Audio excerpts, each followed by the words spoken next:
Right before she died of a drug overdose, I had no idea she was taking drugs. It gets you addicted. I mean, I started out like any drug, just doing it once a week. Then it became twice a week. Then it became almost every night, smoking a little bit. Then it became waking up with it, doing it all day long. I didn't get to see my daughter, but her dad did. He was a heroin addict. He, you know, had struggled with heroin for a long time, but he had been clean for a year. I'm just thinking to myself, like, God, why? Why did you drive? I looked to the left and I saw like this white truck, and I couldn't say no. I said, I go, oh Jesus, like that, and it hit us. You will be convicted of a felony if you're caught selling this stuff. And what you don't really realize is that you're putting your life in danger and everybody else around you in danger, and it's just not worth it.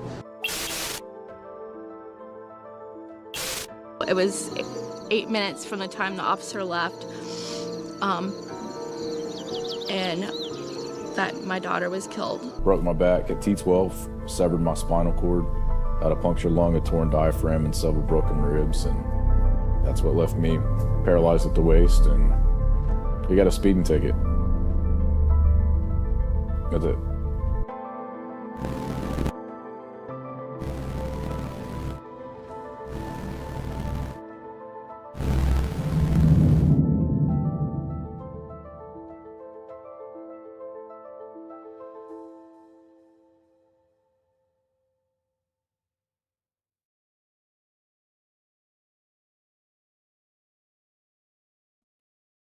Okay, folks, here we are. Thank you for joining us. We are live after the premiere of the very first cannabis-induced psychosis story. Appreciate all of you being here, and let's get right to it. Whitney, are you with us in the chat? Have you made it?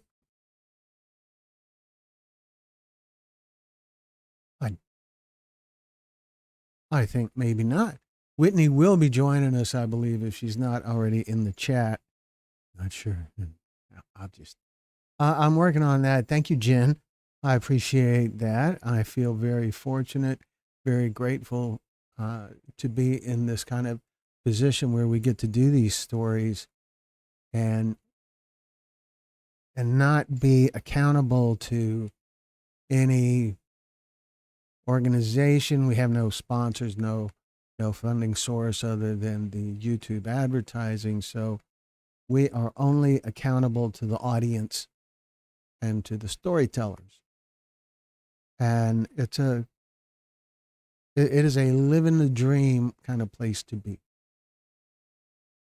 Barbara Cole Gates, Glenn, new to Texas Pictures. Will you tell us about yourself and your production company? All right. I will do that. I need to send a link to Whitney so that she can join us, because evidently I somehow dropped the ball letting her know how to join us before. So I am doing that now. I think I am. So I can tell you about... How do I do this? Okay, I know how to do it. I can tell Texas Pictures was established in 2007.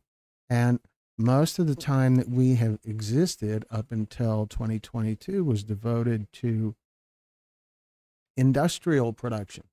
And industrial production, as in training and safety videos and business-to-business kind of marketing videos, things like that.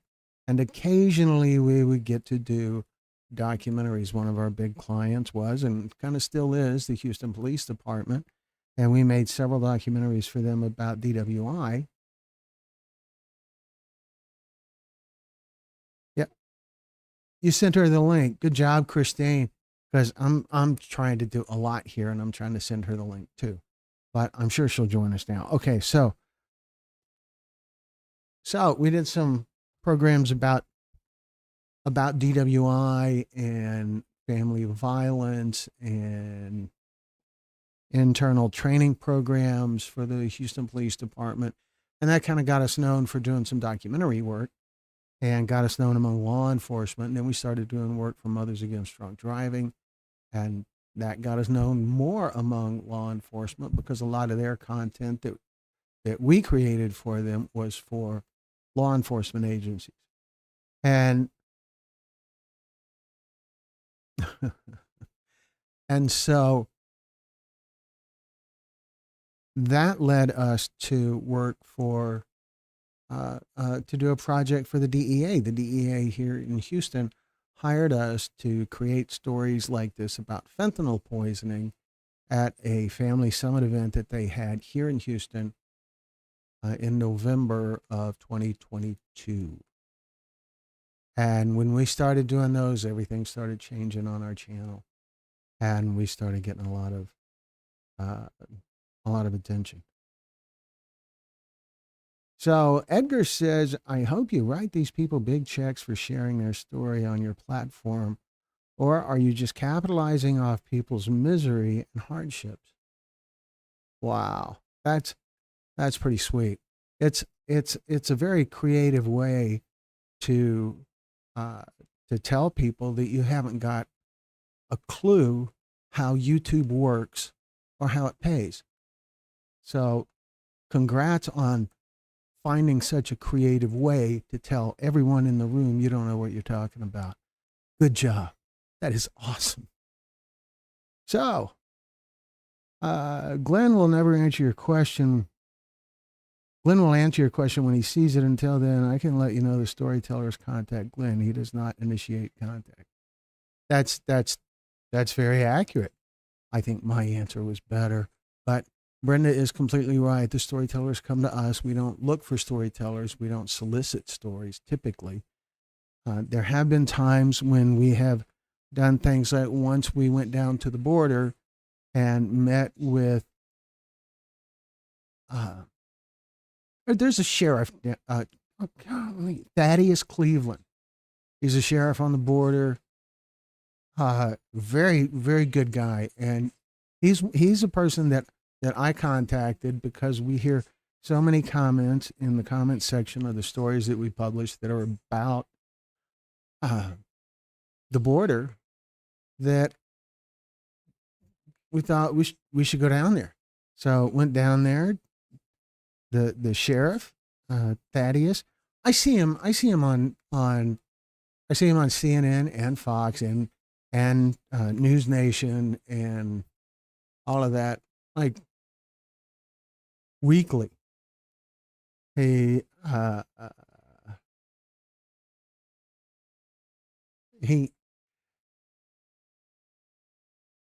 really on it. He's very passionate about border issues.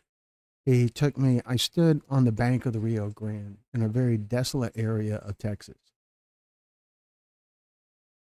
And it was a no-frills thing. There was nobody was there. There was a big cliff. It was not a place where anybody would be considering, here's my way across. But it was fascinating, and I learned a lot from the way that the sheriff, I spent a couple of days there, and the way the sheriff took me around and showed me different aspects of what goes on there was very interesting. And so we created a story about what he had to share about the border. And we created another story for our series called American Peace Officer that is about Thaddeus. He's a kick. Really, really good guy. I think anyone who ever contacted him for anything, he'd bend over backwards to help you.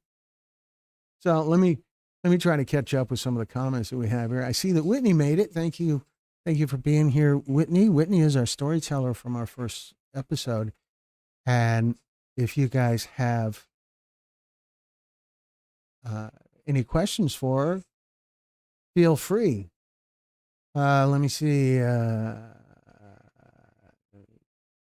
Jen said, "Wow, rude."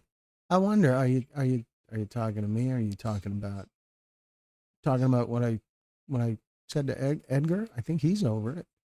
Or are you talking about what Edgar says? I'm certainly over it.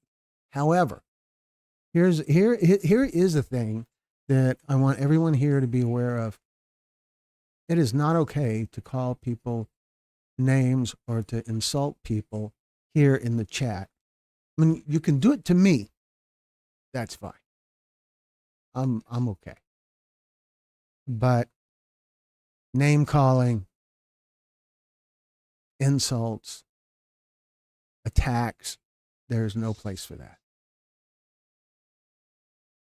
You can do it to me, but anybody else, and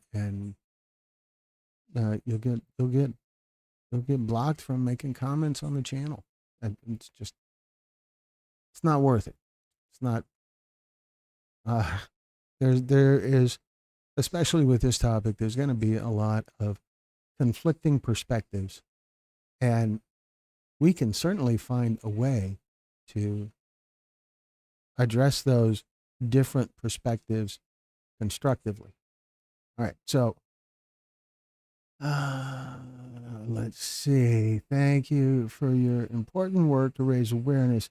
188,000 subscribers. Awesome. It's personal to me, so I'm so grateful.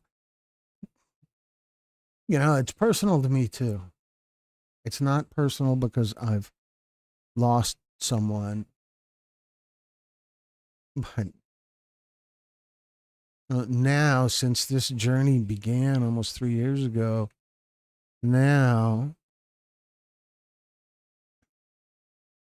it is personal. I have tons of friends now who have lost someone to fentanyl or to addiction or to cannabis induced psychosis. So it is personal, and it's personal to me because I'm really very much living the dream, because I have no accountability other than to the storytellers and to the audience. I know broadcast journalists that is their dream, and that's what I've got. So it's a really sweet spot to be in. So let me see where I'm at. It's fine if you don't. Edgar, I don't know what that means. It's fine if you don't. I don't know what you're referring to. It is a lot to keep everything straight here between camera controls, graphics, YouTube connection, and messages. So sometimes I miss stuff. It's not on purpose. Glenn, your answer was better. Okay. And Whitney is with us now. Didn't realize this was a controversial topic. Thought we knew weed has gotten stronger over time. Jen, yeah, it's only been in the last 4 or 5 months that I've started learning more and more about cannabis-induced psychosis, and it really began with being contacted by Whitney, I think, or Aubrey. Whitney, it was you, wasn't it? And so the scientific data shows it can happen either way. I work with the parents who have experienced and there are more stories with longer term use and higher potency products. Later on in this live thing, I don't know, it just seems silly to call it a broadcast, but later on in this live thing, I will share the trailer for episode number 2, which is already scheduled for Saturday.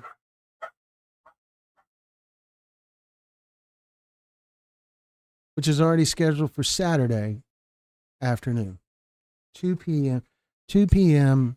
Central Time will be episode number 2. And I will share the trailer with you guys later. Okay, but there are a few single-use stories. Yeah, there's a few single-use stories about cannabis in the whole country for anybody.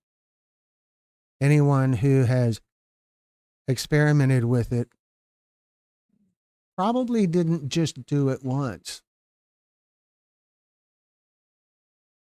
So there you go. It may have been the first time in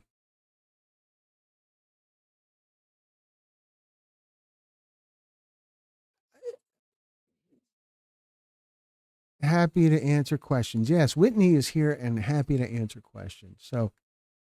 So we can present any questions you have. Oh, Edgar. Edgar, you it isn't that much. We have given.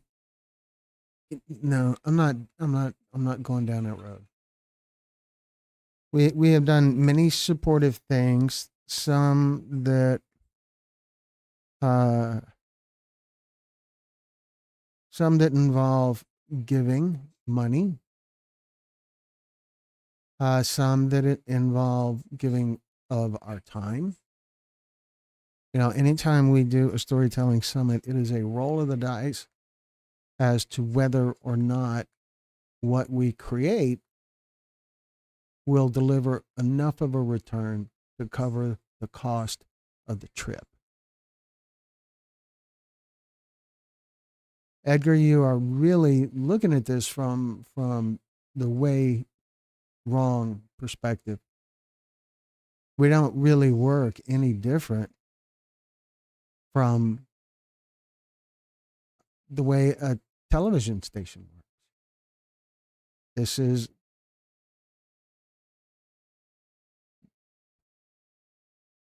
you go, Brenda.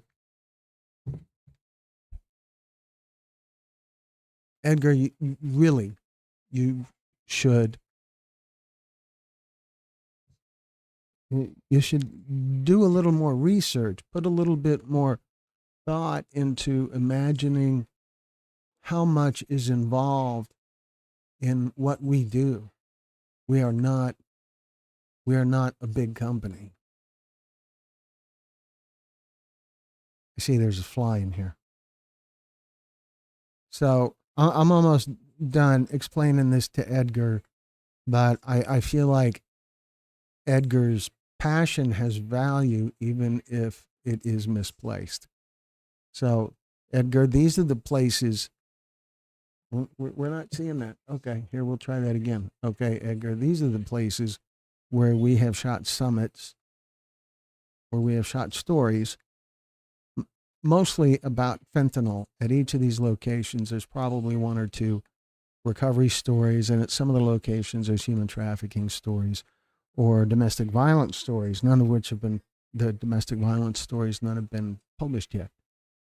But this is most of the places we've been. Obviously, Colorado doesn't have a star on it, and there's also 3 locations in northern Florida that haven't yet been marked on this graphic, so we are behind a little bit. But it is. I don't want to make it out like it's a big challenge, but it is. And I just,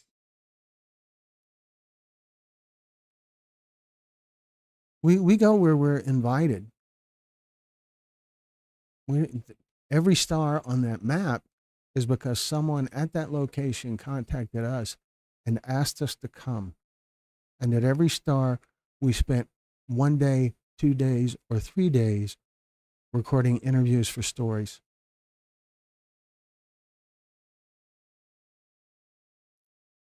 So that's enough Edgar, you really got to give it more thought. You're welcome to contact me later. You can email me or send me a message through YouTube or on Facebook, or our phone number is on our website. You can call me, whatever you'd like. Okay. Doreen says, Edgar, you have no idea what this man and his small team do. Stop being a troll. Okay, let's not get into that whole name calling thing. All right. We are not going to be distracting from the cannabis topic. So, Whitney, all private donations in the amount of $1,500 were distributed among Texas Pictures and supporting organizations. Participants received zero compensation. Beyond that, the participants in Texas Pictures content have never received any kind of compensation other than on the rare occasion when we have hired a professional narrator. That's kind of a different thing. That's like hiring someone to operate a camera or hiring someone to do editing or something like that. Texas Pictures is a business. We're not a nonprofit.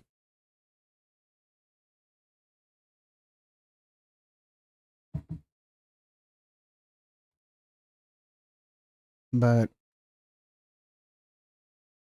that's how YouTube works. Every channel on YouTube that has commercials works the same way. All right. So anyway, back to tonight's story and Wendy.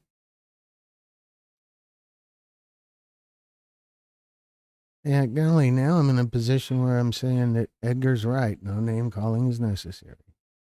So, anyway, question for Whitney, redirecting. Whitney, how did you get connected to Texas Pictures and what made this possible in your life? Well, there's a good question. I believe I knew the answer at one time, but it has escaped me now.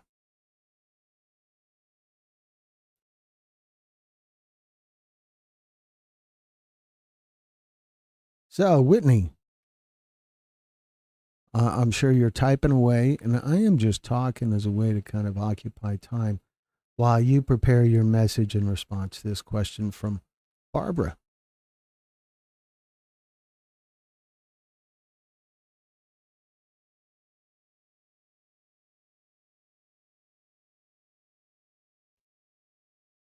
Toke up the truth. CIP affects those in non-legalized states. There is no safe state from its harm.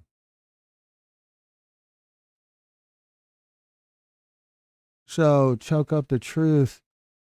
This story that we just published is from Colorado. I'm not sure what your comment means,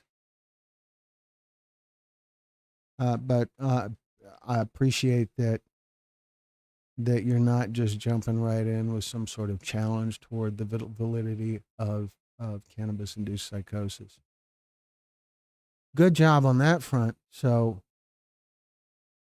but maybe there's another way to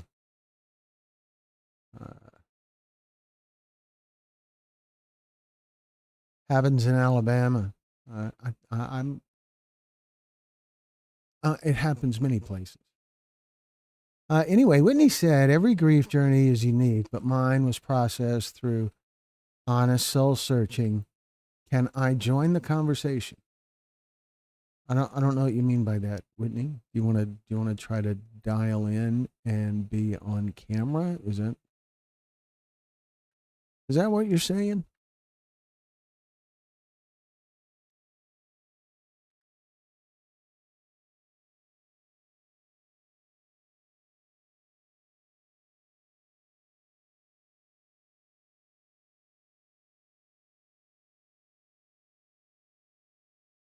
Oh, yeah.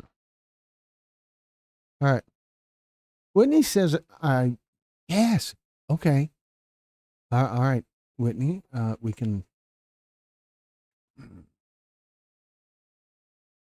We can try to make that happen, perhaps. Let me get back to Whitney. You are the main speaker, so yes, chat away. We want to hear everything you have to say. Thanks again for all your work bringing CIP awareness to us all. Whitney says, I first learned about Glenn when I watched this fentanyl series, and then I emailed him and got his attention because I wanted to tell my son's story. That's it. That's really as easy as it is. That's how it works.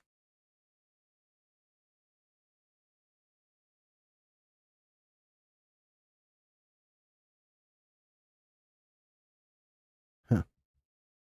Let's see, Whitney. We're gonna see if we can make this happen. I'm gonna have a link, and would you be joining live using your computer or your phone?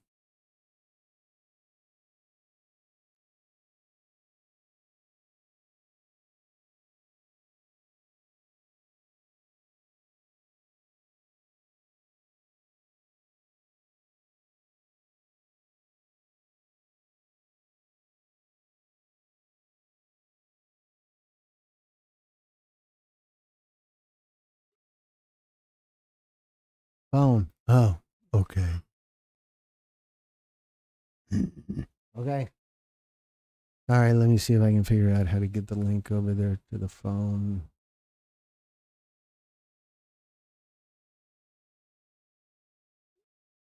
So, okay.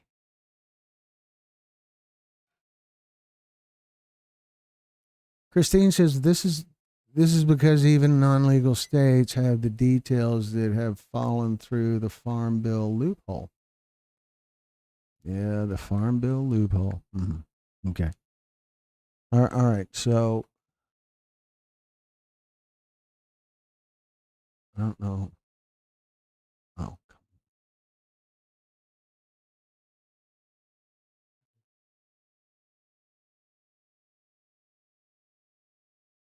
All right. All right, Whitney. You are on Facebook, right? So I want to thank everyone for watching and participating in this discussion. We are going to try to get we're going to try to get Whitney in here so that she is live, and maybe we can make that happen. I'm pretty sure. So Whitney, we are Facebook friends. Is that right?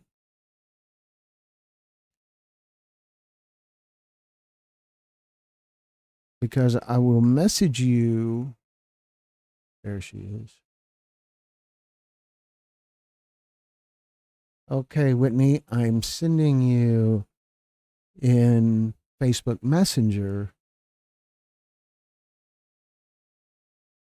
Like who's here? Brad's here. So tell me, Brad, were you able to watch the see the premiere of this cannabis induced psychosis story, or were you still taking a nap?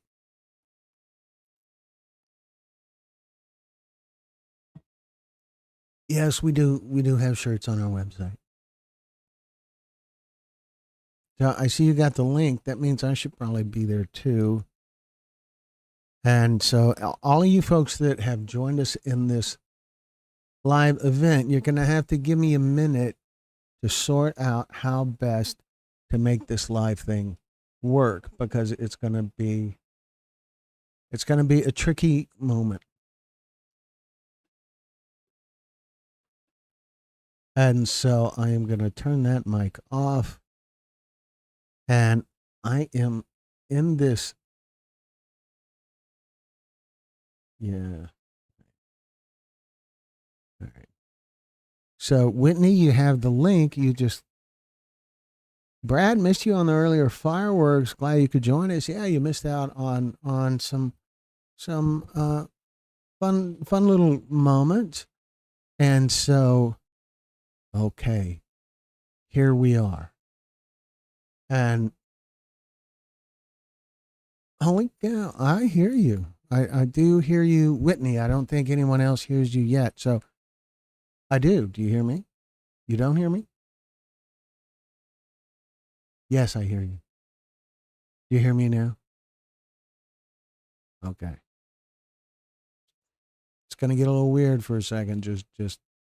I'm talking to everybody else in the group, but we're going to sort out how to get you in. It looks like it does look like your camera is a little sticky, but we will. No. The lighting's okay. It looks more like data rate was slow, but it's better now. Okay, let me. Here's what. Wow, this is complicated. So here's okay. I'm going to share with you guys the trailer for the next.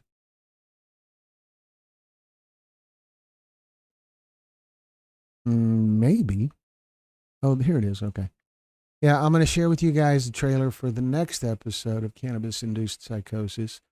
It is 3.5, 4 minutes, something like that.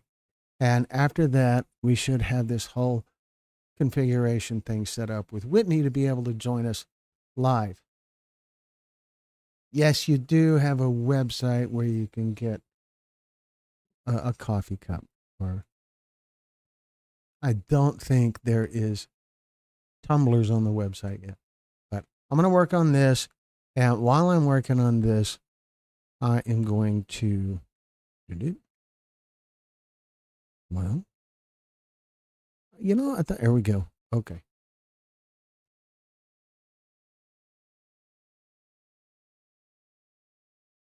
I can't hear it.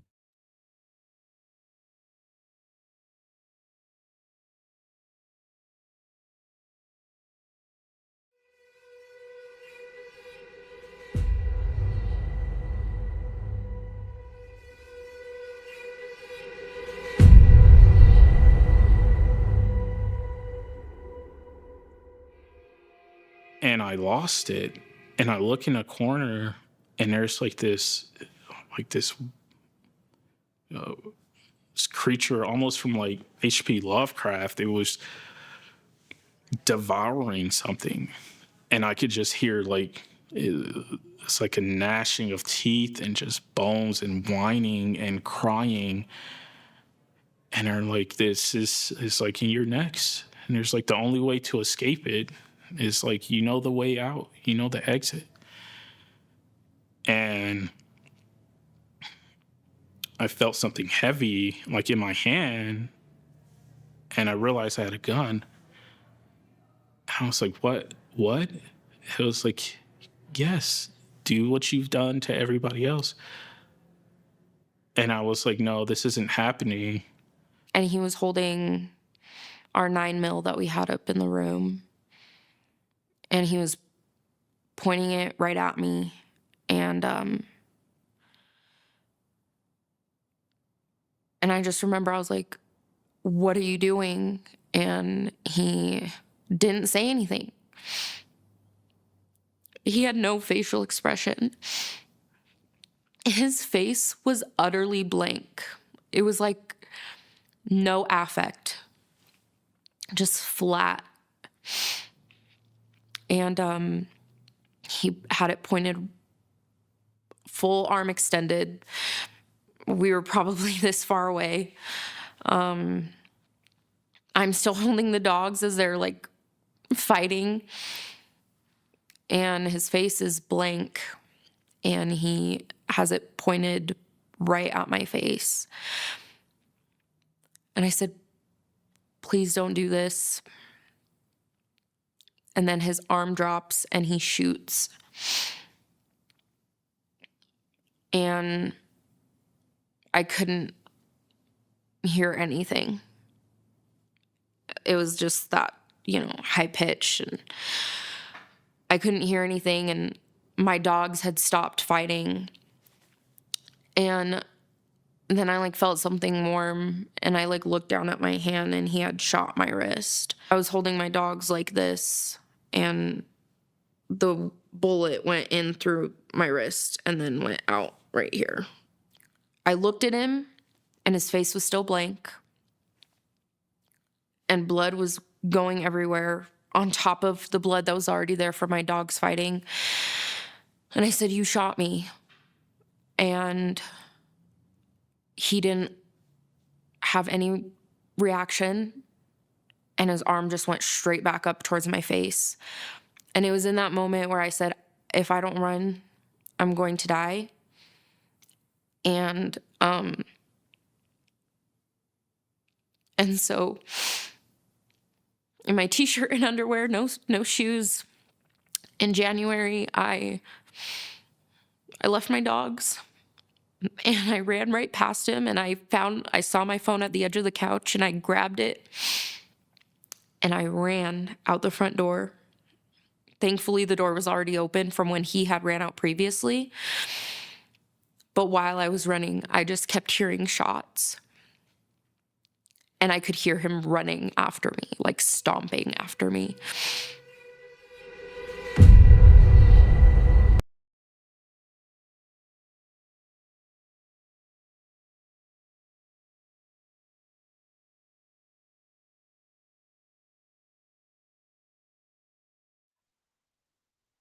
How do you become a mod? Hi, What's that folks. mean? Okay, is this working, folks? You got us here? You got both of us, right? All right, so where were we? How do you become a moderator? You just keep showing up, and eventually you'll wind up getting a little blue wrench also.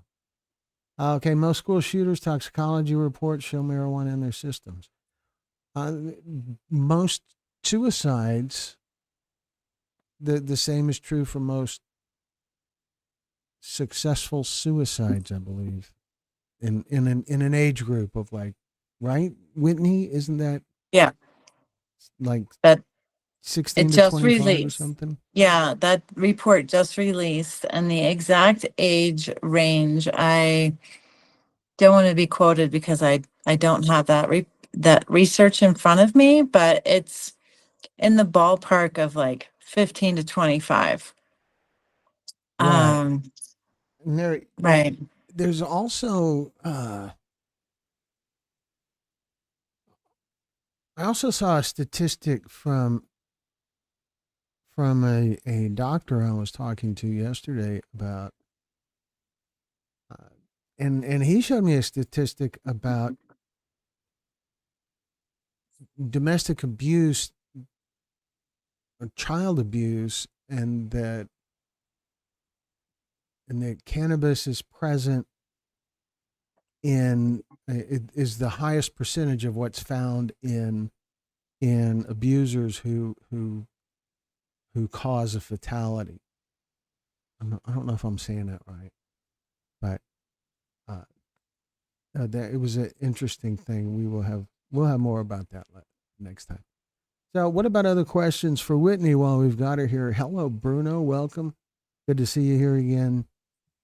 Today's high potency product is not yesteryear's weed. That's the point of all you haters are. That's the point. All you haters are missing. Well, there you go. That probably is one of the major points. Yeah. Yeah. Wow, that was good deal. So Whitney, while you're here, why don't you tell everyone what the experience was like sharing your story? Well, it was really cathartic for me and healing and difficult. And I mean, that's just how grief is. If you don't walk straight through it, then you're never going to deal with it. And so for me to be able to tell Sam's story, it was, grief is like a full-time job. And so for me, it was really important to speak for him because he can no longer speak for himself, but also to just spread awareness of CIP and to represent all the other, probably thousands of other families who are not represented in this project. I mean, we just have 20 interviews that will make up, or maybe a few more, maybe 25 interviews that are going to make up this series. But there's really just so many hundreds and thousands of other families that who have lost children and who are deeply impacted. Now, the series isn't likely to stop here. That it's Yeah, I sort hope of it continues. Yeah. it's going to be one of those topics that stays on our list. We're going to be in Portsmouth, Virginia next week, shooting, having a storytelling summit, and some of the people that have signed up for that are fentanyl related stories. I believe there's one or two addiction recovery stories, and it and it is also open to CIP and summoning. Holy cow! The things that Are people you are. laughing at a comment? I'm not reading them, so I'm you'll have sorry. to. No, I was laughing at a text message that I got from someone who said they wanted to come with me to a meeting in Washington D.C. And I just thought it was funny. It just made me laugh. He's quite a star. He does a lot of editing for us, and yeah, I would like him to go. So,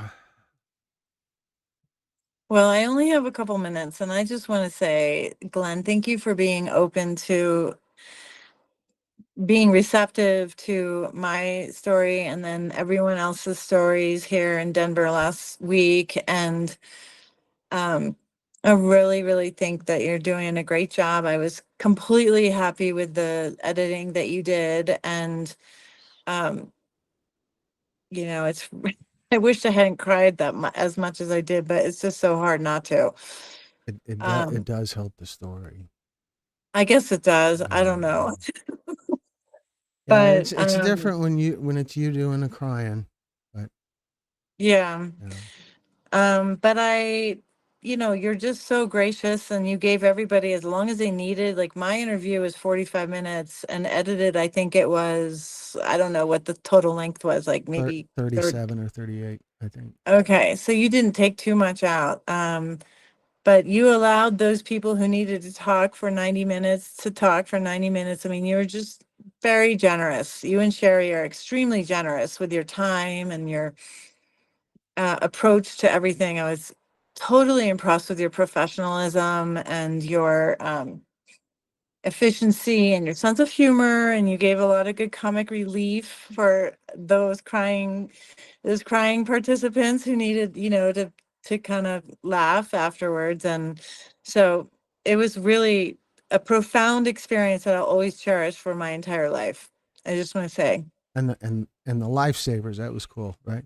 The lifesavers were cool. I usually have a roll of lifesavers here on my desk, but somehow they got eaten. Somehow.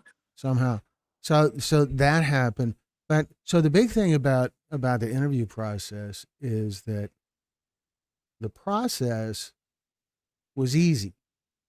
The topic wasn't easy, but the process to sit there, not be able to see the camera at all, and just have a conversation. I feel like that's where part of the magic comes from, is how we put people at ease. Yeah. So You did a great job. Yeah. Well, So thank you very much. And you were So- very flexible in the scheduling. And because I was supposed to Do something. interview. Yeah, I was supposed to interview at the end of Saturday, and then we were running a little behind schedule. So you opened up a spot for me at 8 a.m., which shows the bags under my eyes are a little obvious, but that's okay. And I appreciate your flexibility. I did. Well, thank you. I appreciate all that you did to make it possible, and we also had a couple of really cool dinners with the storytellers while the event was going on and when it was all over. I wanted to read to you a comment that came from Toke Up the Truth, and This person said, still in tears. Thank you, Whitney. Just doesn't seem to cover it. This is so important. Oh, Thank you, Texas Pictures. that's so nice.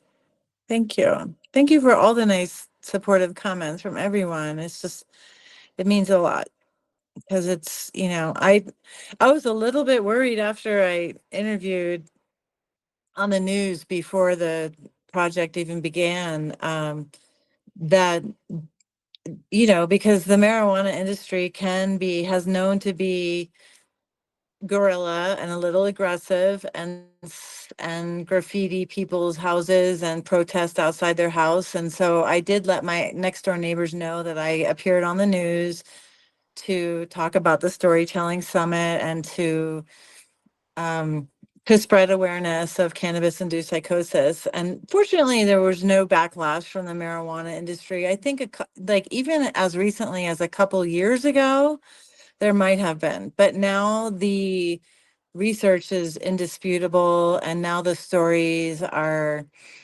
showing that people are dying from suicide and by other means, like my son, and that everybody knows somebody. Everybody knows somebody who has been impacted by cannabis-induced psychosis. So it's not rare. It's becoming more and more common. And becoming more and more known. Yeah. So Yeah. someone does have a question for you. Barbara Gates asks, Whitney, you told us this was cathartic. Can you elaborate and maybe share any progress in Colorado on regulating THC or anything else that is happening toward changing laws and policy or education efforts?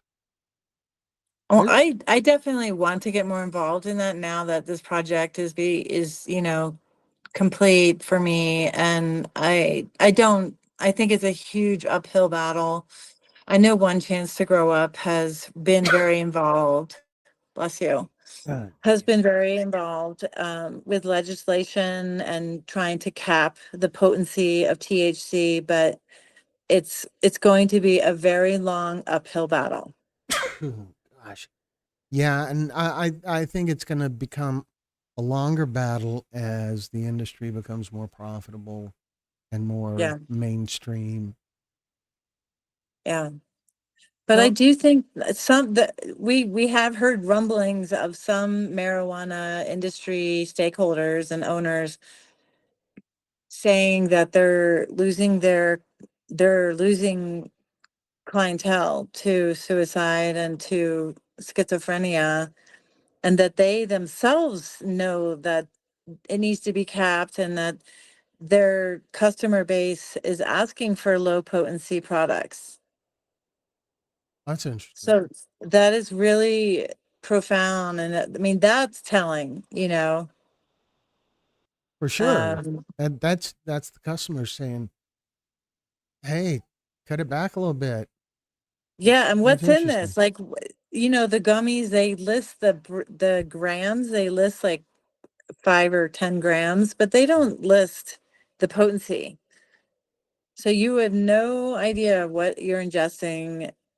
And if that person who is mixing that substance, the jelly substance that becomes edibles on that particular day, like, did they do a good job of mixing it? Like maybe half of this gummy has 20% THC and half of it has 40. Like, you don't know what you're getting. You don't. Right, and there is even I've been told that there's even a dramatic range of what's acceptable on things that are in dispensaries that are tested, like a 30% margin for error in terms of how strong the product is by percentage, like 4% or 20% or whatever, and that could be off by as much as 30%. It's not, there's no recipes that are being followed. It's totally unregulated. So you don't know, nobody knows what they're buying really. All right. And I don't know. But I unfortunately have to go. Are there any other questions that I can answer? There was another one. Whitney, do you have other children? And if so, has this impacted them? Yes, I mean, of course, it derailed our lives for 3 years, probably the third anniversary. We, my girls, I have two daughters, and they are, obviously my reason for being and my beloved partner. But we all of our lives were derailed, and it's informed our decisions about what our purpose is. My oldest daughter is studying psychology and, wants to be a clinical therapist. And my younger daughter is, Sam was her best friend, and it it was the greatest heartbreak of her life. So we're all going to be forever wounded. Our heart will always have that wound, but we're just trying to help other people. That's very healing. And we're very close. I'm very close to my daughters and talk to them regularly, and thank goodness. And yeah, so we're hanging in there, just kind of keep trying to put one foot in front of the other. But it was definitely that third anniversary, though, for people who might be recently grieving from the loss of a loved one. The third one for us was a turning point, and then we just had in April, we had his fourth anniversary. And so, yeah, and that's when I reached out to you. That's when I knew on the fourth anniversary, I knew that this project might come to fruition. And that has been a really important purpose in my life since March, when I started planning this project. It did take months of trying to find participants. But if it were not for the three organizations who are properly credited, Every Brain Matters, One Chance to Grow Up, and Parent Action Network of Smart Approaches to Marijuana, and without you, Glenn, this would never have happened, because I was having a hard time finding people who were willing to participate. And, for obvious reasons, it takes a lot of courage to participate. And some people had conflicts and just couldn't do it. So Right. I believe we're going to be doing more in New York in the Yeah. near future. We've spoken with Sam Chapman. You know him, yeah, right? and I'm happy to help out in any way I can, I know. for other. I know. I wanted to do. Yeah. There was one more comment, and I know you need to get going. But thank you, Whitney. My heart breaks for you, and with you. You are making a difference. Thank you for your courage to seek out this platform and speak up. So Thank you. Who said that's that? very cool. That was Barbara Gates. Barbara, thank Barbara you. Cole Gates. Thank you. And let's see, and some people have gotten distracted, and they're talking about lifesavers now. But it happens. There's also a comment from Lila Muse, who says, "Thank you for your story. You are a very articulate speaker. Keep up the good work." Oh, thank you. Yeah, that's coming from my mom. That's your mom. Yeah, Oh, go figure. isn't that nice? My mom's in the other room waiting for me to join her for dinner, so I'm gonna go. But I just want to say thank you to everybody, and we'll be in touch again soon, Glenn, I'm sure. I'm sure too. It's going to be a Okay. great time. So thanks for joining us, and we will talk to you soon. Okay. Bye. All right. That went relatively smooth.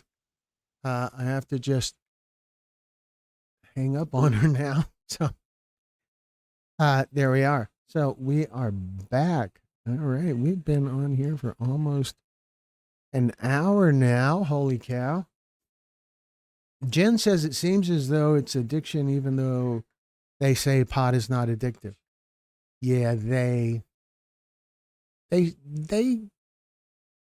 say that, but there is also people who say it is, and then there's people.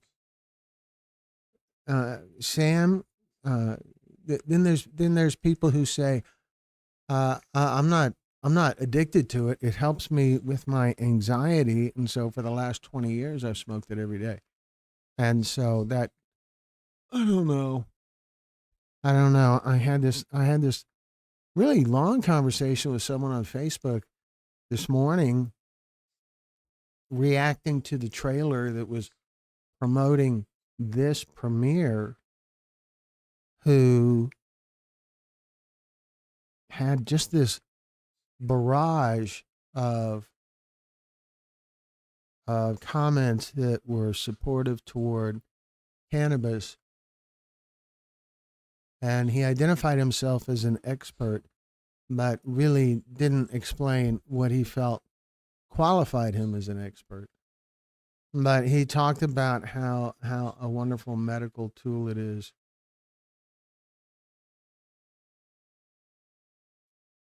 And so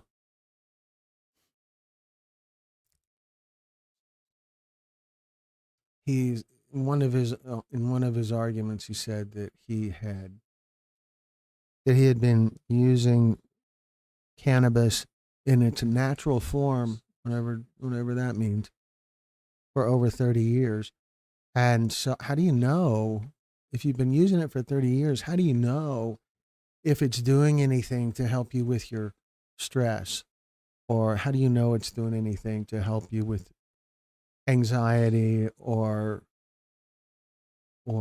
any issue? If you've been using it for 30 years, how do you remember what it's like without it? It's not my birthday, Carla, but I want to go back to a point that you made earlier, Carla. You said something about telling you that you only had 15 minutes. It wasn't me who said that. If someone said that, it wasn't me. So, but I remember in your story, there was 4 storytellers to interview. And so could be somebody said it's going to be a kind of a tight schedule, possibly. But I can't imagine ever telling anyone they've got a time limit. There has been a couple of times when I wished I did. But that's okay. All right, so let me see what did I miss? If there's anyone who made a comment that I missed, it's not my birthday, Carla. But thanks. Today is Sam's birthday. Sam is the victim in the story today, and Brianna or Brooke asked about how Sam died, and Sam was killed in a standoff with police when they returned fire. Wow. That kind of snuck up on me. And so that's what's going on with that. So very cool to see. Okay, Carly, you're killing me.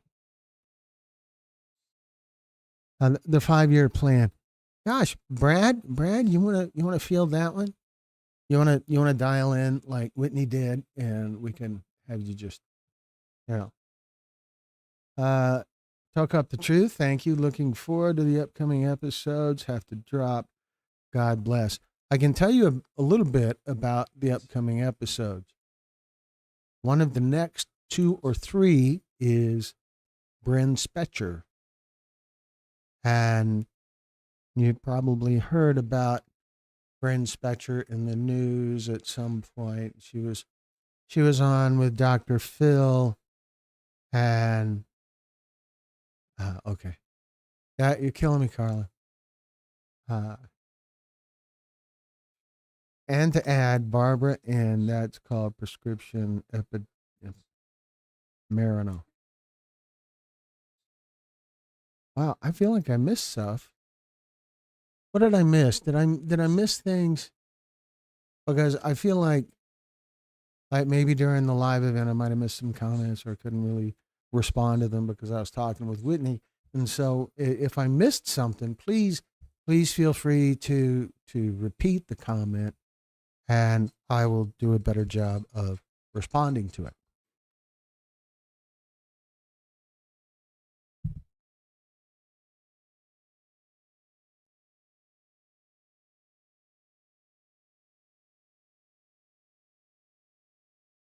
You and Sherry were very kind and compassionate during Rain's story.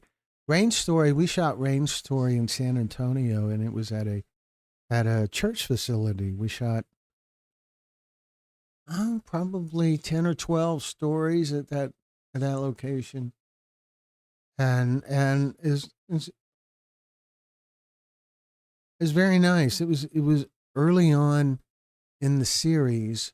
Might have been before we even started giving episodes numbers.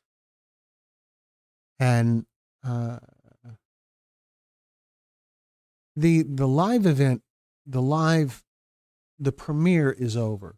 This is live, Risk 603. This is live right now. There's actually about a 7 or 8 second delay.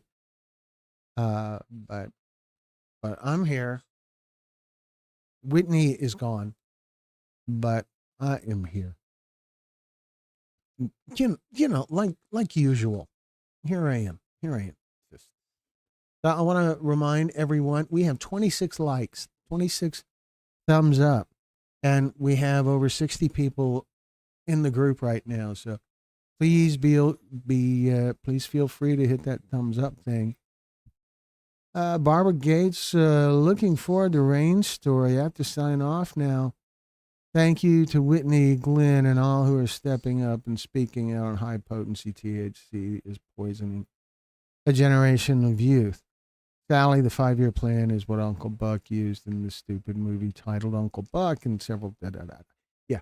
So, looking forward to Rain's story. Rain's story is already on our channel. Rain's story is a story that we shot a couple of years ago now, I suppose. And you can find it, just search our channel for Rain's story. It's a very powerful story and even has a clip with Rain making like a view. All right, now you're screwing me up, people. Rain making a video for social media that is her giving a warning about fentanyl. And yes, Carla and her family did the interviews just 3 months after Rain passed. It was tough.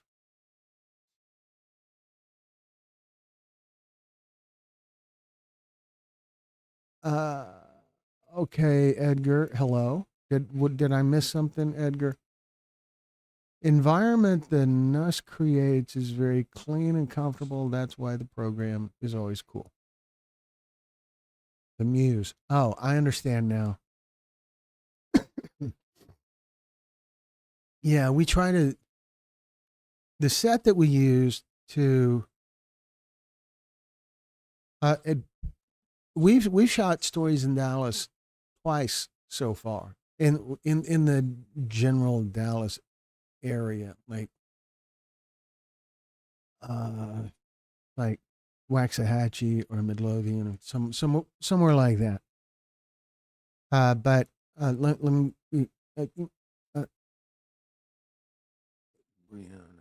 I did Rain stories. Yes. How dare I'm so small near him? Bruno, I don't know what that means.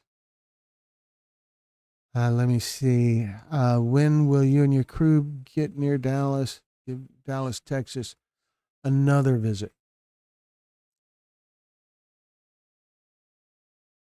It isn't on our schedule right now. Dallas is kind of low-hanging fruit for us. Dallas, San Antonio, Austin. that area, Temple,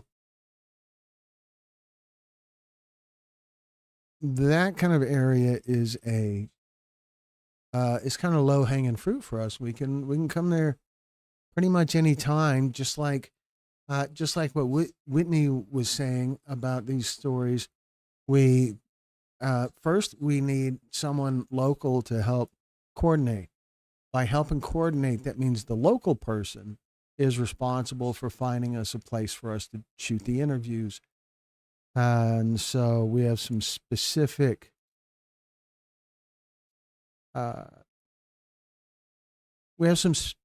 requirements that we need for a place to shoot interviews, but they are not difficult. It needs to be quiet, needs to be a place where we can leave our set up overnight, and it needs to have a space where people can wait that won't disrupt the interview process. That's really about it. There's a page on our website that goes over all of that talks about what's involved in making a storytelling summit happen, and it's on our website, texas-pictures.com. So, Risk, you're right about American drugs being out of control, which is why awareness is so important for each and every one of us. And Risk says, 4 years of no border hurt very bad.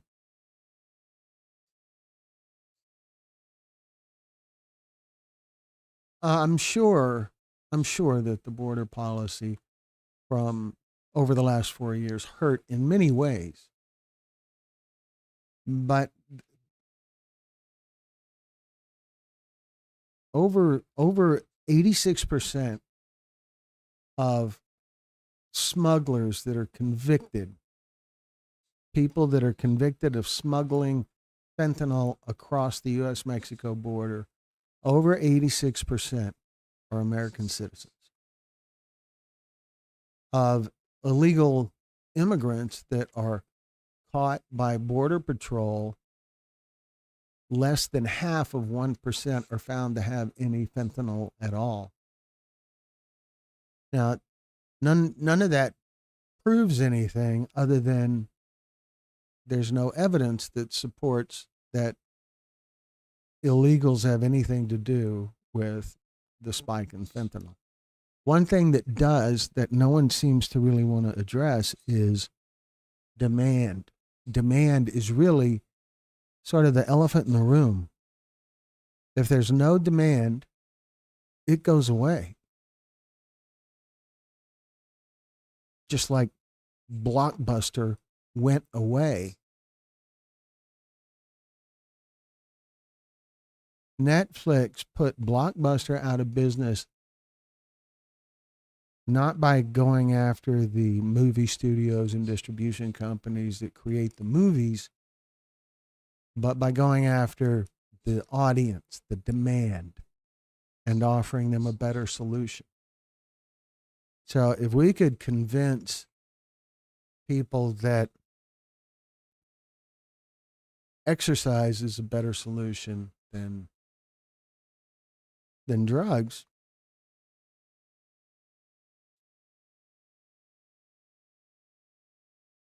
but gosh, good luck with that. But the demand is the real thing.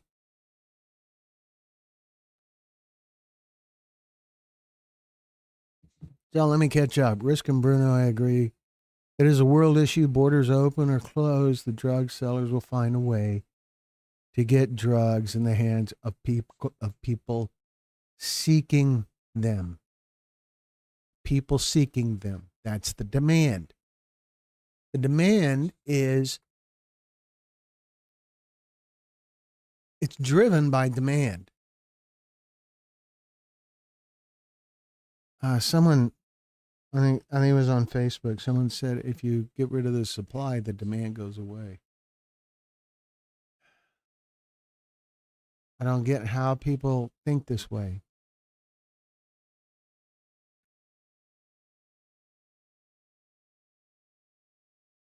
It's so sad that nobody cares about this topic until they've been directly affected about it, says Alejandra. And kinda, but it's also something that you just don't become aware of. It's not getting a lot of media exposure, and so people just don't know. People just don't know about it until they know about it. And that takes them losing a family member or someone close to them losing a family member or something along those lines.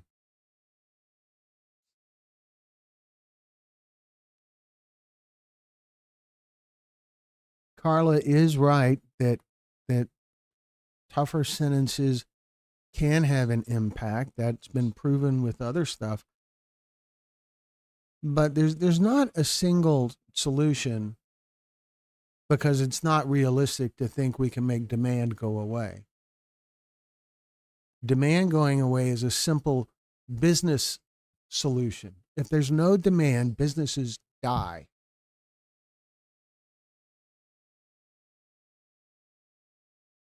So the way to address the problem is for it to be a multi-pronged approach. But gosh, sorry.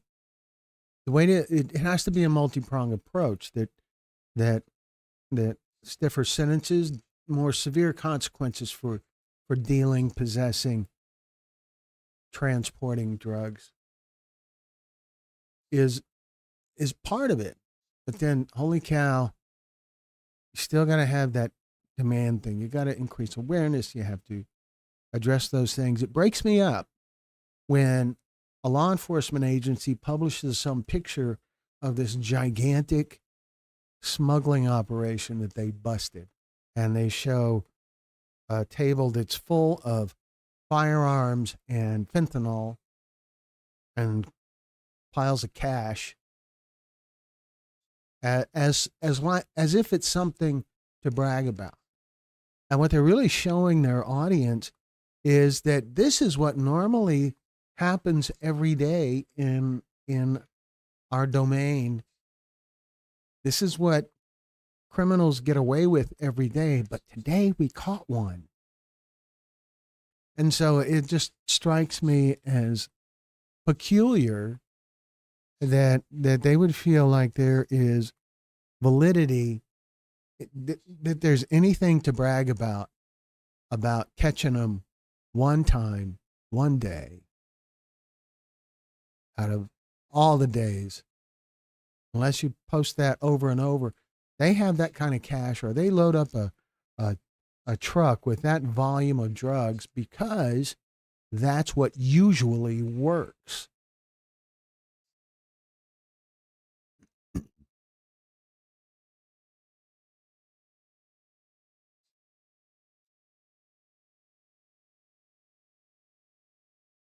Brenda said, Bruno, I know at the end of my active addiction, I quit talking to God, yet when he was ready for me to stop, he made it happen. Quitting was not easy, but each time I asked him for help, I got through. Good job, Brenda. So you're over 300 days now, right, Brenda? You're at like 302 or something? 303? 302. Is that it? The answer lies in treating the human being in his lack of existential values.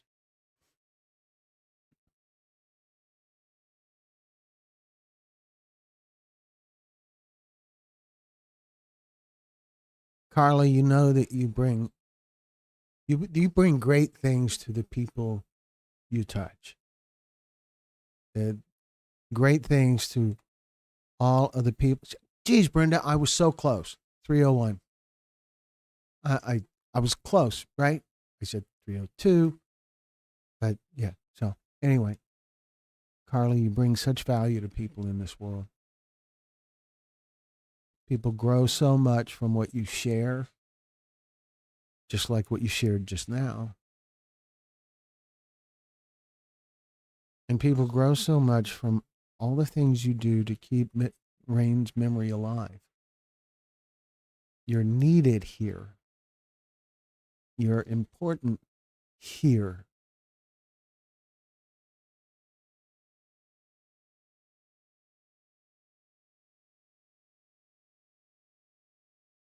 Risk says I am 4 years off of weed and alcohol. Good job. Good job. And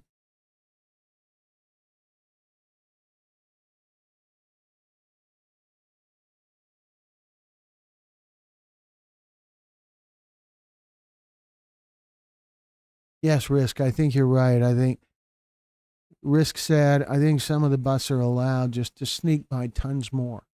That's probably right. That sounds valid to me. And regardless, the busts show that that's what's happening every day. Bruno says, but the system, folks, the system is above all the forces all over the world, and drugs are the second business all over. What's the first one? Kind of hate to guess.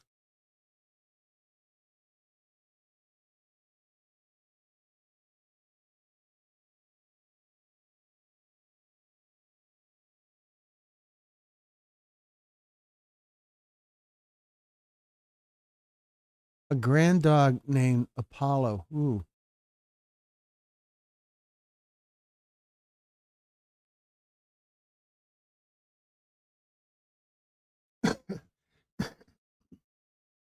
So Risk, maybe you got to redefine what party means. Because party can be a lot of things, and party can be a good time. It's a little vacation, but it doesn't have to involve something that impairs your perception of reality in order for it to be a good time.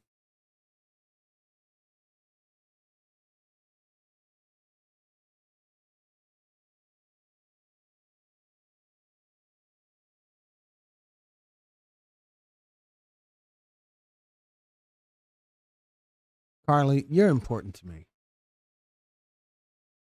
I want you to be okay. I want you to be strong. I want you to be strong for Rain.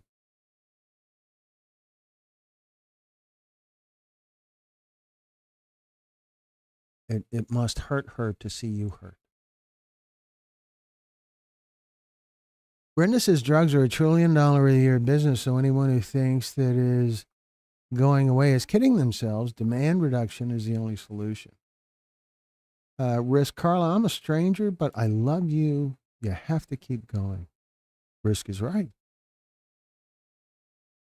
We're all working our way through this together. Party and drug and alcohol sense. Yeah, I get that's what you meant. I realize that.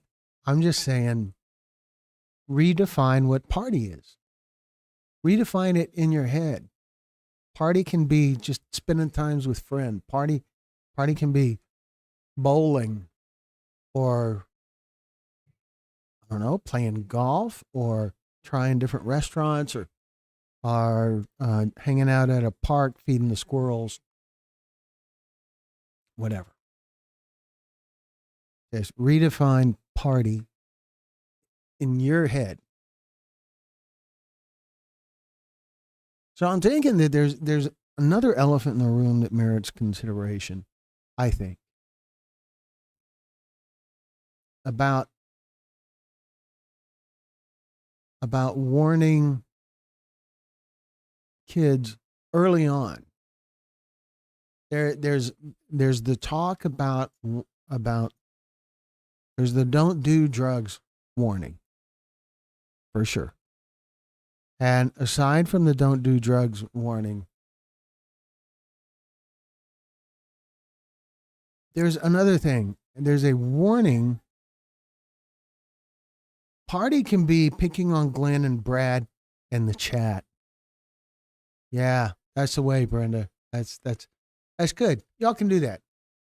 Just have a good time with it. I see that happen, and golly, it puts me and Brad in the same category. I guess I'm okay with that. So back to this other thing, another way to man, I don't understand this. Okay. Another way to address these, aside from telling your kids not to do drugs, you can also tell them not to break the law. In a drug deal, the dealer is committing a crime, but so is the buyer. And that seems like an elephant in the room that could be addressed a little bit more. I'm not saying that buyers need to be thrown in jail. What I'm saying is, when a child is 4 years old, 5 years old, 6 years old, that's when a lot of those core values are established, and it is possible to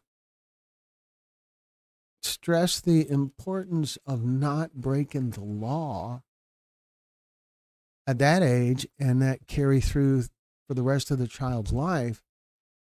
And for some people out there, the only reason they don't smoke weed or do some other things,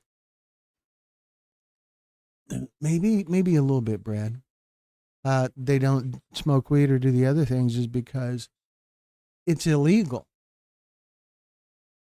And the fact that it's illegal isn't just, yeah, I know. That's how guys do it. How guys express affection. They insult each other and give each other a hard time. Anyway, it's not that fear of some sort of legal consequences is a deterrent. It's knowing that contributing is being a contributing member of society means obeying the law. Laws are there to protect people. And so that is where the education for children could begin. When they're 3 years old, 4 years old, 5 years old, teaching them about the importance of law and what law does for society. All that stuff that's really obvious to us, even taking a cynical approach. Yeah, see, I love you too, Brad. What moisturizer does he use that keeps that youthful look?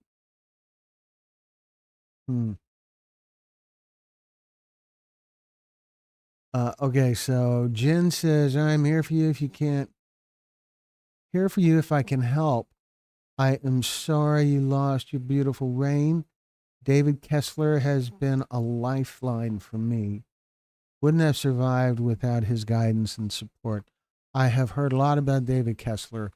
He sounds like a great resource. And people have suggested that we have him on our channel in some kind of capacity, and would love to do that. That would be a wonderful thing. The Departed, the film, defines our life in the Force, totally real.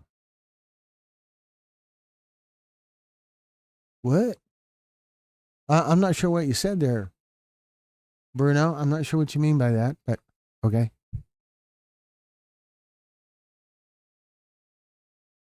Jen says, or Carla says, Jen, thank you so much. I've heard great things about him. Yes, David Kessler. He's a grief counselor kind of guy, right? Am I thinking about the right guy?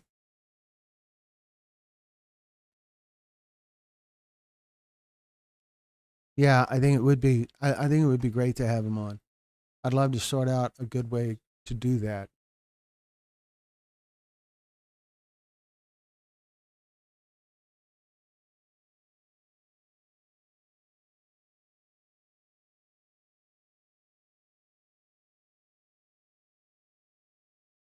There are some weird stories. I'm sorry. I'm looking at news. I'm looking at News Nation this time.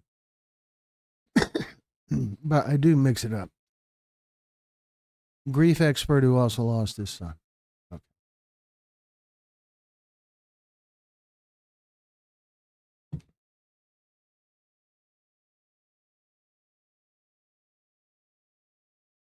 So I just went down this. I just so Carla mentioned the whole fun thing that goes on between me and Brad, and that is, it is just such a guy thing that guys do not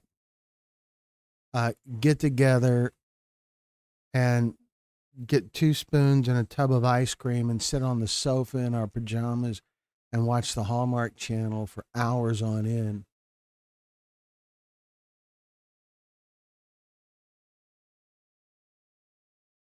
Guys will call each other names and then and give each other a bit of grief, and the most you'll get out of a guy is, "Hey, you okay, bro?" And that's enough. Just a guy thing.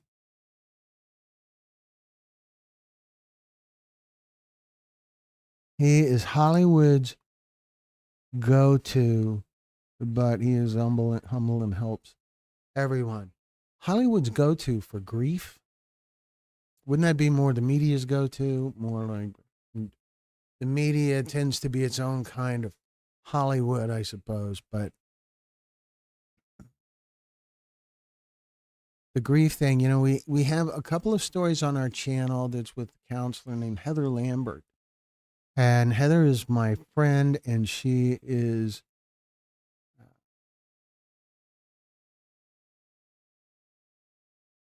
yeah, Brooke, that's fine. Heather's my friend, and she's a counselor too, and she's done a couple of stories in on our channel that are about grief. One is called Life After Loss, and one is called Grief Feels Like Crazy. And they're good, short, concise talks that address some of those key issues that a lot of people dealing with grief need to hear about, and need to hear about more than once. Because grief is not a straight line. Grief isn't any kind of, there are stages of grief, but that's really kind of, it's kind of a misnomer to say stages, because typically you kind of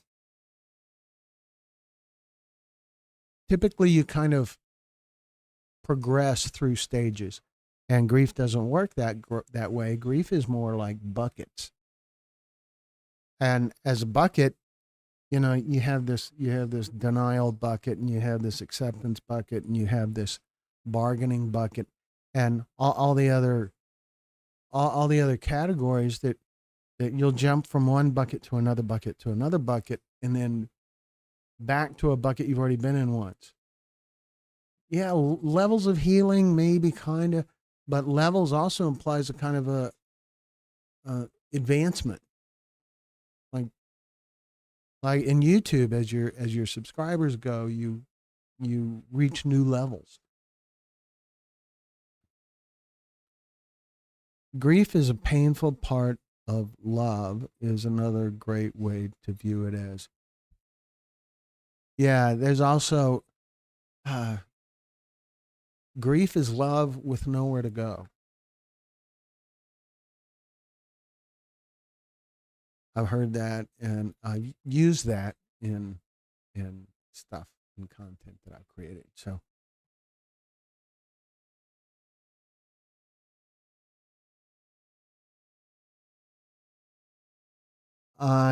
what? Edgar? I don't know what that mut are you saying I must I don't Edgar, maybe type it out one more time. I don't know what that means. What? Okay, that could be must. VSAY. I must have said. Edgar says you're very professional about what you do. Yeah, it's important to me. I must say. Thank you. Well, I appreciate that, Edgar, very much. That it's important to me. And we can migrate a little bit back to the cannabis induced psychosis stuff. Our next story premieres Saturday at 2 p.m. Central Time. So there's that. I showed you guys the trailer for the second episode.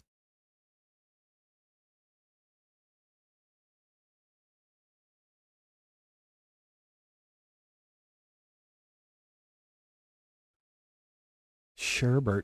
Okay, I'm sorry. We're buffering. Huh. Okay.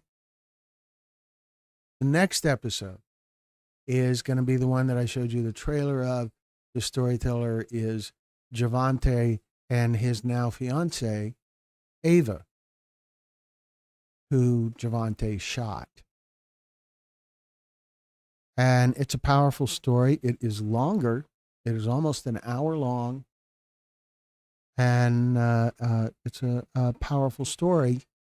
And will be interesting to hear the volumes of feedback from people. Some of the commenters on YouTube have been crazy and sometimes even a bit hilarious. The Departed, I identified with Mark Wahlberg's role in that film, totally skeptical.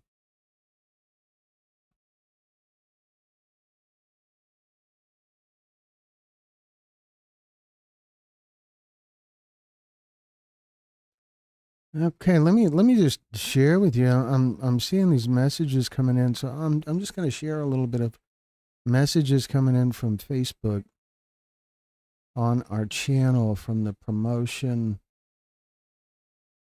Yeah, there's 2 8-second.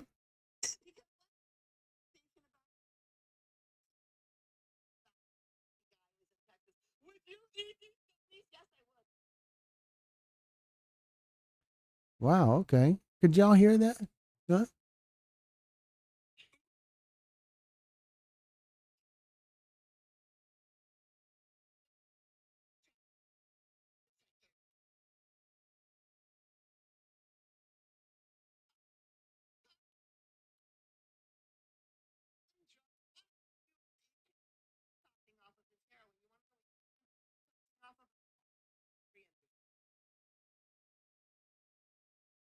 So she.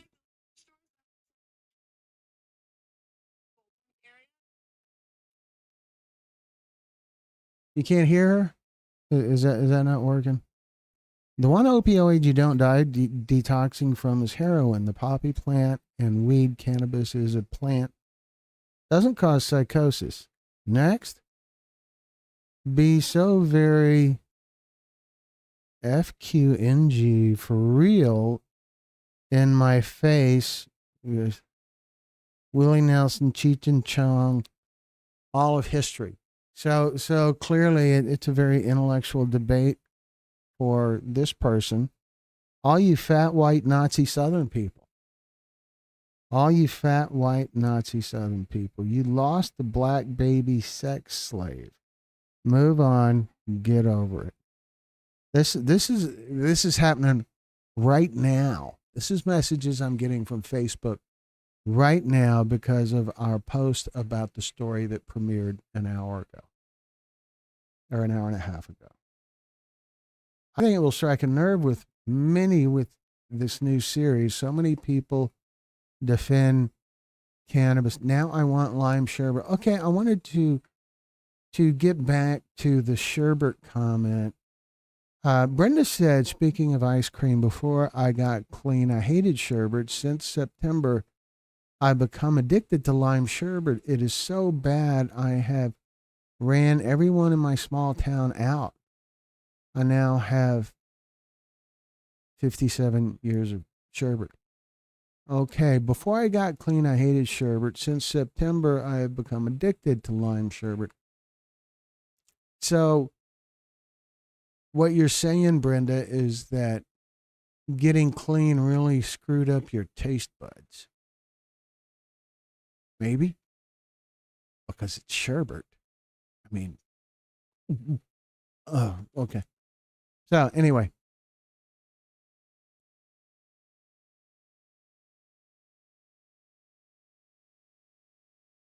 you want to know if the girlfriend's dogs made it out alive?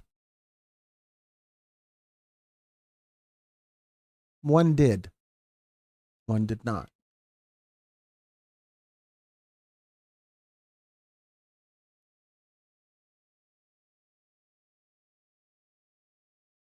Glow in the dark. I hope to see this topic get more research and study. I personally seen somebody go through psychosis, and it was horrible, and it lasted a while from edibles. I think it will strike a nerve. Yes, it has struck a nerve, obviously, by these comments. Okay, let's see. My God, if aliens are real, they need to attack you.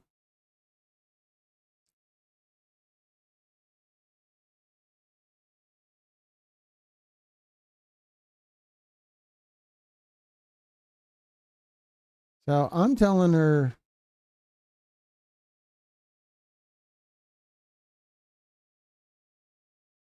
that we're reading these live on YouTube right now.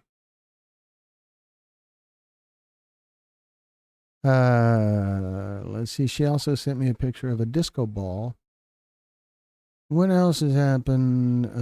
Move on, get over it. We're not doing that again. Epstein Island, Trump, Nazi is not happening. Destroying all of what we love is not happening. Alexandria Library, Arab, gay, hate, magic, hate, Gaza, Arab, Egypt, kill, gays, magic. No. That's the message I got right here. That's the message. I could read it again, but it was uncomfortable. So I don't think I will read it again. I don't know if you heard the recordings. Drug, the one opioid you cannot detoxing off of is heroin. You want to know what you can die detoxing off of? Alcohol on every interstate. You mean like the liquor stores that are sold at every single highway toll booth area? Like that, like that, like that? What? Yes, horrible energy. I'll go with that. Okay, let's see.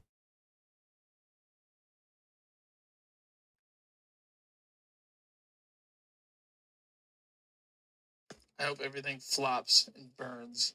And it sucks. I hope you make no money, get no views. You suck. How about that? There's a good one. That guy's name is Christopher George something. Warner.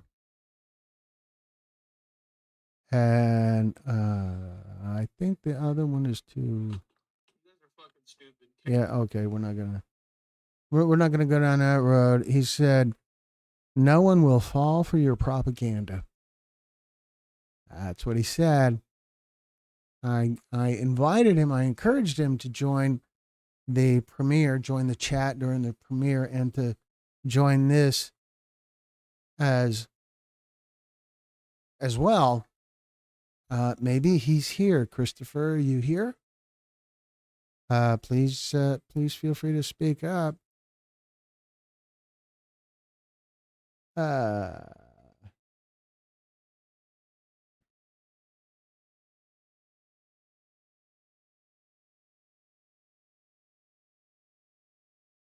So here's another one, just from someone named Rhonda. Just from the post, you're acting like anyone who smokes weed will die from psychosis, or it's possible. I'm just saying, if you're going to post that post, the whole truth, this can happen taking any prescription, but also tell the benefits of it too.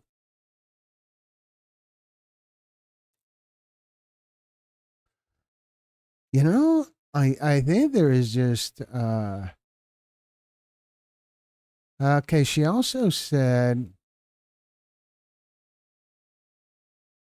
y'all out here promoting fear for no good reason, blaming it all on cannabis is ludicrous. Sure, not everyone will have the same experience. They may have adverse side effects from it, but have you ever listened to a pharmaceutical commercial? There's a ton of side effects, including anal leakage, or even death, but you don't talk about that, huh? So that thing that I just read, no punctuation at all, not a period anywhere.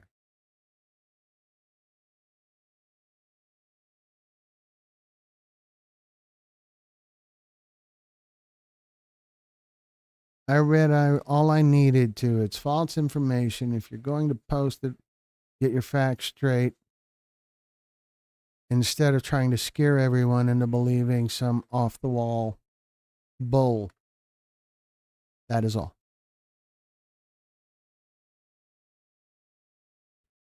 To which I asked, what specific facts do you think are inaccurate?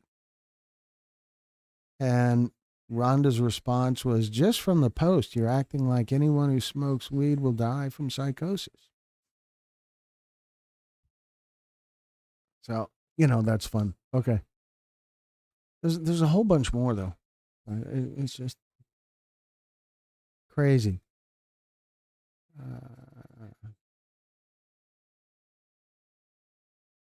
I don't know. No. We promoted it on Facebook, and I don't really know what that led to. It'd be awesome if more people left those audio messages. They're entertaining.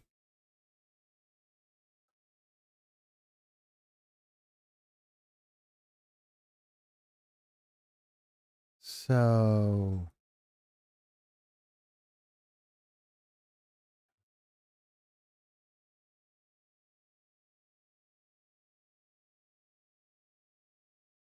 I don't understand why people ask about the post.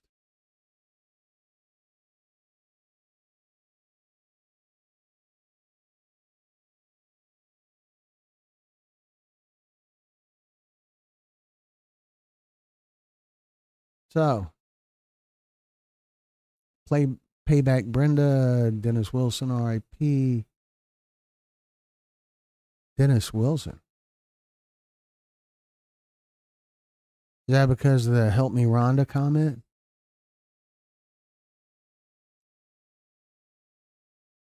I used to have a boss named Rhonda, and I would use that line all the time. Every time I go into her office, I would say, help me, Rhonda, help me, Rhonda. Certain turpentine chemicals react to certain receptors in the brain, and everybody's brain is structured chemically different, so that what neurons could activated are completely random, like a lottery.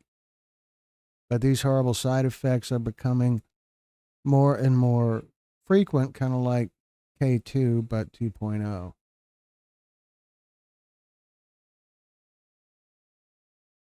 Yeah, we made a documentary about K2, about Kush, spice, synthetic cannabinoids. And yeah, this isn't that.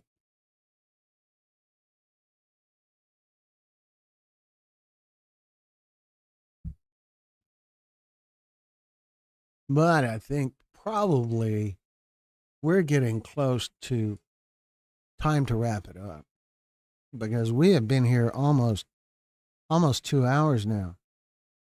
Facebook ruined the internet.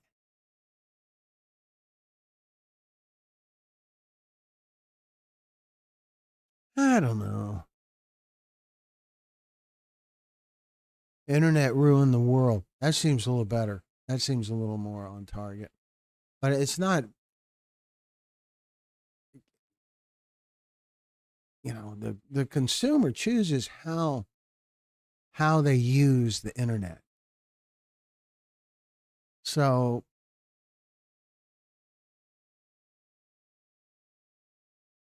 social media has certainly had Dennis Wilson. Which one drowned? Isn't Dennis Wilson the one that drowned?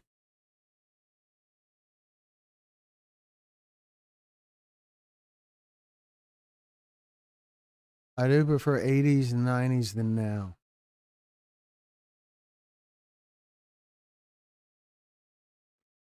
I remember a Billy Joel song has a line in it that says, "The good old days weren't always good, and tomorrow's not as bad as it seems."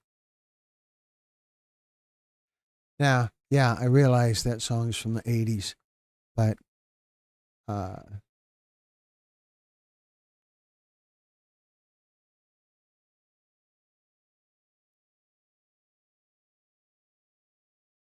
just 15 in 1989. Wow, 1989, I would have been 27. I just checked my share of tonight's episode on Facebook, and no nasty comments present. My friends aren't idiots. Yeah, well, I'm not sure you would call the comments on my post being from my friends.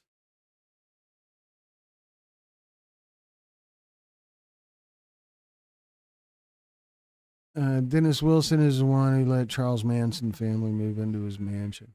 Okay. That's a new one on me, too.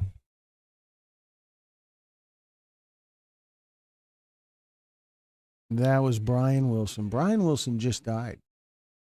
Isn't Brian Wilson the one who just died a few days ago? Who was the drummer? The drummer drowned.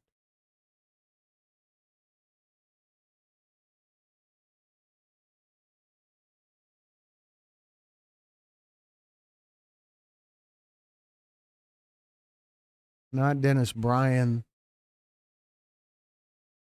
the younger brother. Charles Manson was totally nuts. What the hell was that? Yeah, I don't know where to go to with that, but Charles Manson.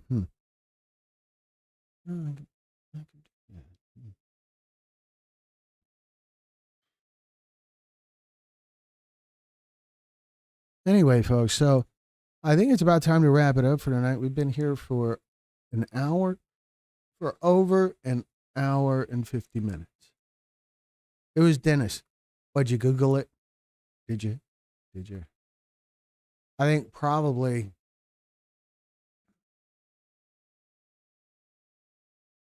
Yeah, I feel pretty sure.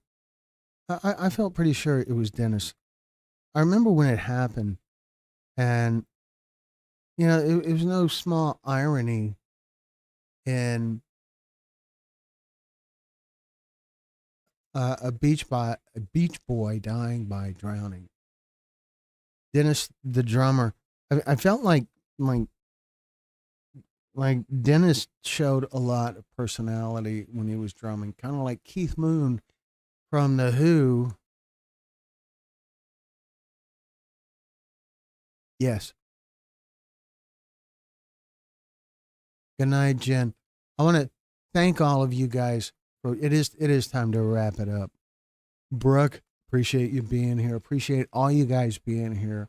Holy cow, glad to see you again. Brenda, you're at 301. Good job.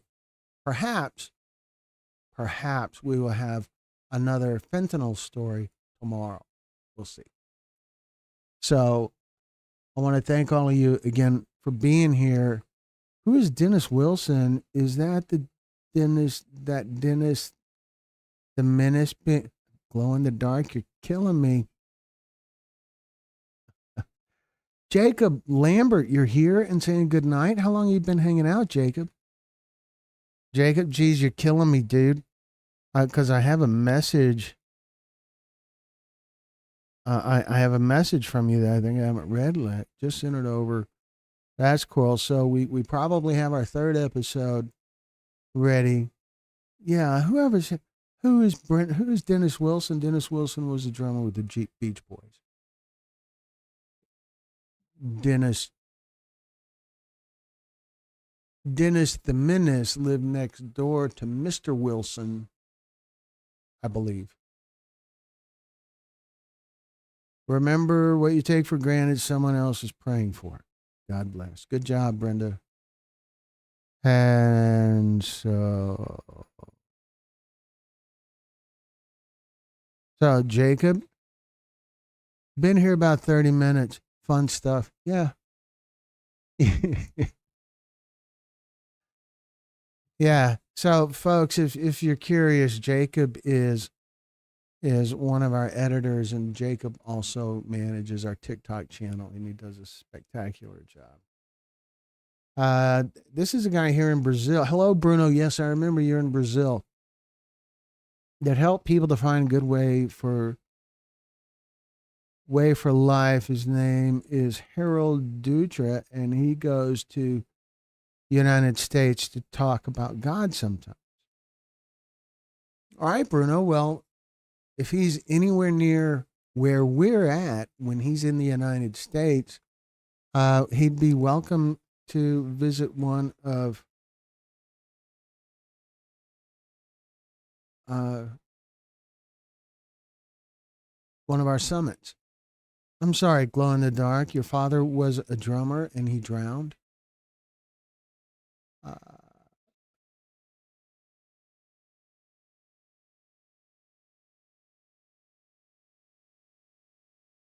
Glow in the dark. That's new. Holy cow! Very sorry. So Jacob says, go follow the TikTok, everyone. Add Texas pictures on TikTok. And yes, the TikTok channel is, it's a wonderful thing. It has segments from our stories. And now and then we manage to put a little bit of original content just on TikTok. Not as much as we probably should, but we're working on that. So Glow in the Dark says, thanks, Risk. It's been hard, but going through the cycles of grief get better with time, and healing begins to shine through the darkness. This link saves all of us.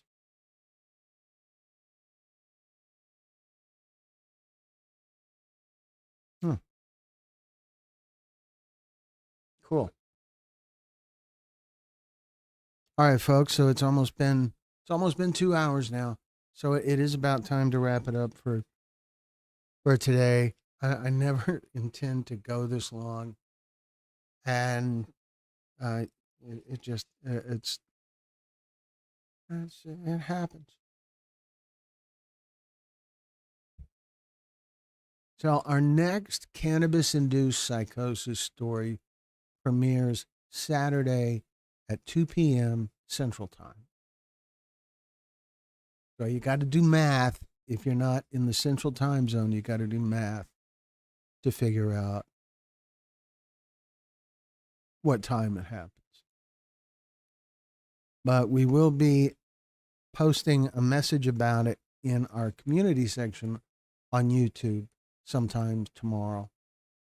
And we will have a new fentanyl poisoning story maybe tomorrow. Probably not with the chat.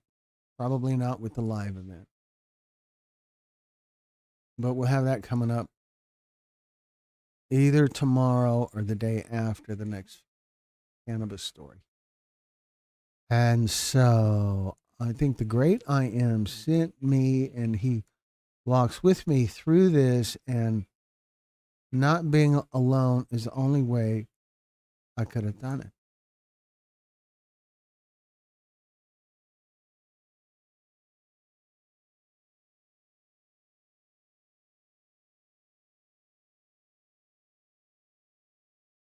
Geraldo Dutra Diaz.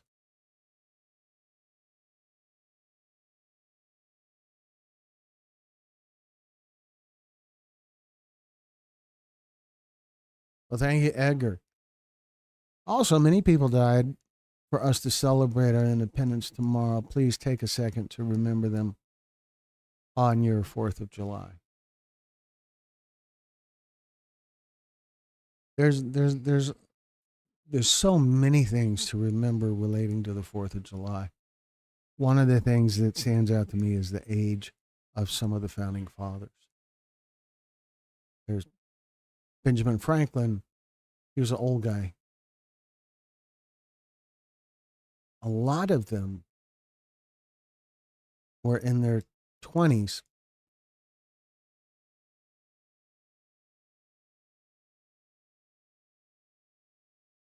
Madison, I think, was 18. It was a different world. A different 18. You just had me cracking up for real. Laugh out loud. Thank you for the laughter. I needed it. I now realize that. But before, I was like, wait, who are we talking about? Okay. Go Jacob. Yeah. Jacob's a star. All right, folks. So we are going to wrap it up. But as always, at the end, I always like to remind everyone, you guys are welcome to contact me anytime. You can email me, and let me just get these. Let me just get this graphic up there, and so Geraldo is a criminal judge who talks about Jesus. He is from another planet, very close to Jesus and his preaching. Okay, he's from another planet. He's very close to Jesus. Okay. All right, Bruno. Appreciate you being here. Appreciate you joining us from Brazil. That is awesome to have some international presence here in the group. Glow in the Dark says, yes, sir, we are free divers, and as soon as he jumped in the cold water, he had an aneurysm, we lost him, and God showed me where he was, and I saved him long enough to be on life support. That's why I believe the great I Am, because he was there with me in the worst day of my life.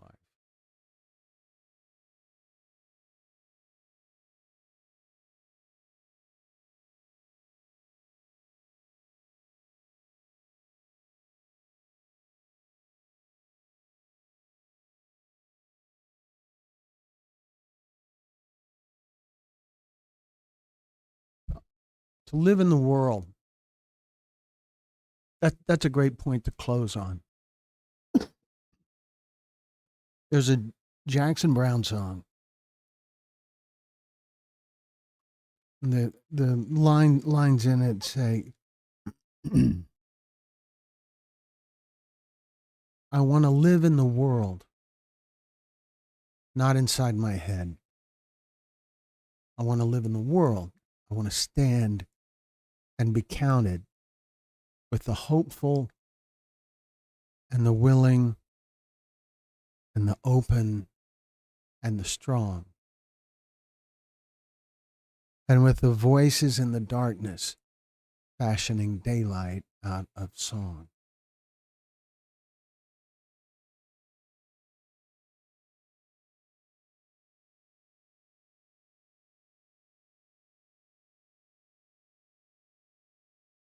Very good, folks. All right. So I want to remind everyone you guys are welcome to reach out to me, to contact me on Facebook, or to email me, or whatever. So here's the information. You can email me at info@texas-pictures.com. You can find me on Facebook under my name, Glenn Muse. And you can also find the Texas Pictures page on Facebook. We're also on TikTok, as Jacob so sharply reminded us. And then on our website, texas-pictures.com, you can find information about how to share your story, how to organize a storytelling summit. We have a link to a merchandise page that has T-shirts and sweatshirts and hoodies and coffee mugs and stuff like that. And you can learn more about Texas Pictures. So that's what we've got out there. I want to thank everyone again for being a part of this premiere, especially this first premiere for a new topic. That's always cool. But thank you very much for joining us, and we will see you guys on Saturday afternoon. Until then, thanks a lot, and I wish you guys all the best, and good night for now.